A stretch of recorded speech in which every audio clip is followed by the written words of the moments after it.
حافظ محمد راشد حیات سے درخواست کرتا ہوں کہ چند منٹ کے لیے اپنی تقریر سے ہم سامعین کے قلوب کو منور کریں۔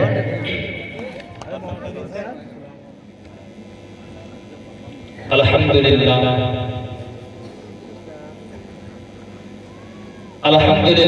نحمده ونستعینه ونستغفره ونؤمن به ونتوکل علیہ ونعوذ باللہ من شرور انفسنا ومن سیئات اعمالنا ونشهد ان لا الہ الا اللہ وحده لا شریک له ونشهد ان محمدا عبده ورسوله اما بعد فاعوذ باللہ من الشیطان الرجیم بسم اللہ الرحمن الرحیم وقضى ربك ألا تعبدوا إلا إياه وبالوالدين إحسانا إما يبلغن عندك الكبر أحدهما أو كلاهما فلا تقل لهما أف ولا تنهرهما وقل لهما قولا كريما واخفض لهما جناح الذل من الرحمة وقل رب ارحمهما كما ربياني صغيرا صدق الله العظيم عن عبد الله بن عمر قال رسول الله صلى الله عليه وسلم رضا الرب في رضا الوالد وسخط الرب في سخط الوالد او كما قال عليه الصلاة والسلام۔ سبھی کچھ ہو رہا ہے اس ترقی کے زمانے میں، مگر یہ کیا مذہب ہے آدمی انسان ہی ہوگا۔ یاد رکھیں کہ یہ نصیحت ہے، فرض ماں باپ کی اطاعت ہے، نہ کرو تم ان کو کبھی نہ خوش ان کے قدموں کے نیچے جنت ہے۔ محترم حضرات اور ڈائس پر تشریف فرما علماء کرام، اللہ تبارک و تعالیٰ کا بہت بڑا احسان ہوا، کرم ہوا کہ خالق دو جہان نے اس منور اور بابرکت مجلس میں ہم سب کو بیٹھنے کی توفیق عطا فرمائی۔ اللہ سے دعا ہے کہ اس پروگرام کو قبولیت سے نوازے۔ محترم حضرات، مجھے اس جلسے میں حقوق والدین پر بولنے کا موقع ملا ہے۔ امید ہے کہ آپ حضرات سنجیدگی کا ماحول برقرار رکھیں۔ محترم حضرات، اگر دنیا پر ہم آج قائلانہ نظر ڈالیں تو یوں محسوس ہوتا ہے کہ ہر ایک کو دوسرے سے شکایت ہے، کوئی کسی کا حق ادا نہیں کر رہا ہے۔ نوکر کو مالک سے شکایت ہے اور رعیہ کو بادشاہ سے شکایت ہے، اور اولاد اور والدین کو اپنی اولاد سے شکایت ہے۔ کوئی پڑوسی کا حق ادا کرنے کے لیے تیار ہے۔ ہم ان ماں پر ظلم و زیادتی کی برسات کرتے ہیں اور اس کے اوپر ظلم توڑتے ہیں۔ جس ماں نے ہمیں نو ماہ اپنے پیٹ میں رکھا، جس ماں نے 2.5 سال تک دودھ پلایا، جس ماں نے بچے کی مصیبت کو اپنی مصیبت سمجھا، جس ماں نے بچے کی پریشانی کو اپنی پریشانی سمجھا، مجھے بتا تو صحیح کہ ماں باپ کا حق یہی ہے کہ ان پر ظلم و زیادتی کے پہاڑ توڑے جائیں، ان کی عزت و آبرو کو پامال کیا جائے؟ نہیں، ہر کسی نہیں۔ بلکہ یاد رکھیں، اگر کوئی اولاد اپنے والدین کی نافرمانی کرتا ہے، ان کے ساتھ ناپاک اور گھناؤنی حرکتیں کرتا ہے، ان کے عزت و احترام کو پامال کرتا ہے، تو اپنا ٹھکانہ جہنم میں بنا۔ میں بغیر حوالے کے نہیں کہتا، مشکات شریف اٹھا، حضرت امامہ رضی اللہ تعالیٰ عنہ سے روایت ہے کہ حضور اکرم صلی اللہ علیہ وسلم کے پاس ایک صحابی آئے اور عرض کیا، یا رسول اللہ ما حق الوالدین، اللہ کے نبی والدین کا حق کیا ہے؟ سنو میرے نبی کا جواب، غور سے سنو۔ میرے نبی نے فرمایا، ہما جنتک و نار، وہی تیری جنت اور وہی تیری دوزخ۔ اس حدیث پر غور کرو، پتہ چلتا ہے اگر کسی اولاد نے اپنے والدین کی خدمت کی تو جنت کا مستحق ہوگا،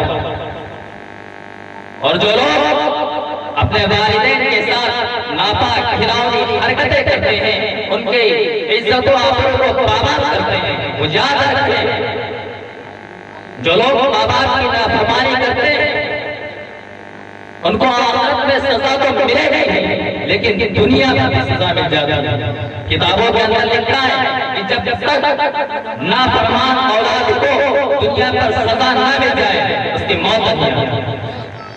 محترم حضرات، ایک مرتبہ اللہ کے نبی نے فرمایا اس کی نام پاک آلود ہو، اس کی نام پاک آلود ہو، اس کی نام پاک آلود ہو۔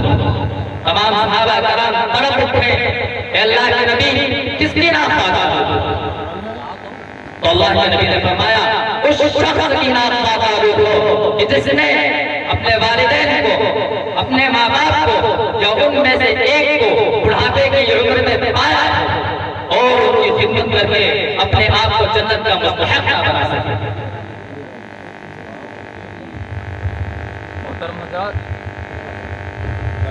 محترم حضرات، تو یہ میرے نبی کا فرمان ہے۔ اور ایک حدیث میں آتا ہے کہ اللہ کے نبی جناب آقا مدنی تاجدار مدینہ سرور کائنات صلی اللہ علیہ وسلم نے ارشاد فرمایا کہ جو نیک صالح اولاد اپنے والدین کو دن بھر میں ایک مرتبہ محبت بھری نگاہ دیکھے اس کو ایک حج مقبول کا ثواب ملتا ہے۔ تو صحابہ کرام نے عرض کیا یا رسول اللہ، اگر کوئی اولاد اپنے والدین کو دن بھر میں 100 مرتبہ دیکھے تو کیا 100 حج مقبول کا ثواب عطا کرے ملے گا؟ تو اللہ کے نبی نے فرمایا ہاں، رب کائنات کی عطائیں اور بخششیں تمہارے تصورات سے بڑھ۔ محترم حضرات، اور ایک مرتبہ اللہ کے نبی سے ایک صحابی نے دریافت کیا کہ اللہ کے نبی ہمارے اوپر سب سے زیادہ حق کس کا ہے؟ تو اللہ کے نبی نے فرمایا امی کا، تیری۔ اس نے فرمایا ثم من، پھر تو اللہ کے نبی نے پھر فرمایا امی کا، تیری ماں۔ اسی طرح 3 مرتبہ ہوا، چوتھی مرتبہ اللہ کے نبی نے فرمایا ثم ابو، پھر تیرا۔ اس سے پتا چلتا ہے کہ ماں کا جو حق ہے اللہ تبارک و تعالیٰ کی نظر میں وہ باپ کا نہیں ہے، کیونکہ ماں وہ تکالیفیں برداشت کرتی ہے، وہ مصائب برداشت کرتی ہے جو باپ نہیں کر سکتا، اس لیے ماں کا رتبہ زیادہ ہے۔ ماں کے بارے میں آتا ہے کہ ماں کے قدموں کے نیچے جنت ہے۔ میرے محترم عزیزوں،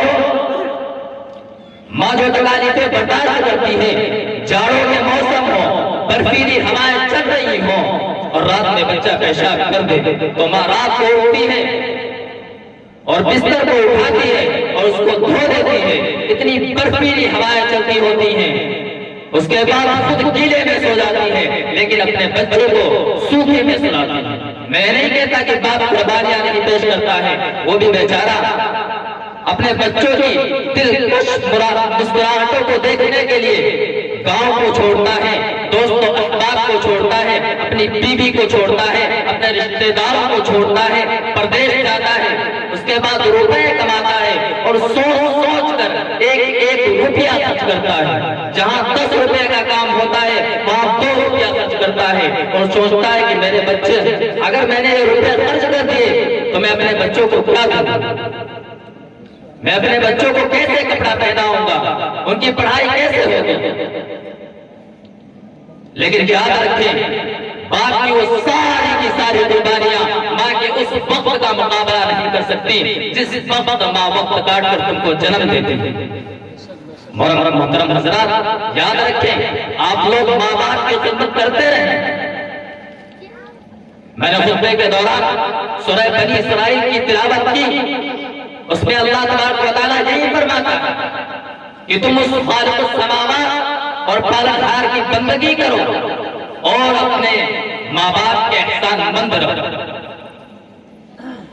اللہ تبارک و تعالیٰ نے اپنے ذکر کے ساتھ ماں باپ کا ذکر فرمایا اور کسی پر اکتفا نہیں کیا بلکہ آگے اور فرمایا اما یبلغن عندک الکبر احدہما او کلاہما فلا تقل لهما اف ولا تنهرهما وقل لهما قولا کریما کہ ان دونوں میں سے ایک یا دونوں اگر بڑھاپے کی عمر کو پہنچ جائیں تو ان کو اف بھی مت کہو اور نہ جھڑکو، ان کے سامنے عاجزی کے بازو پھیلا دو اور ان کے لیے دعا کرتے رہو، رب ارحمہما کما ربیانی صغیرا، اے اللہ، اے پروردگار، اے پالنہار، ان پر رحمت کی بارش کر جیسا کہ انہوں نے مجھ کو بچپن میں پالا۔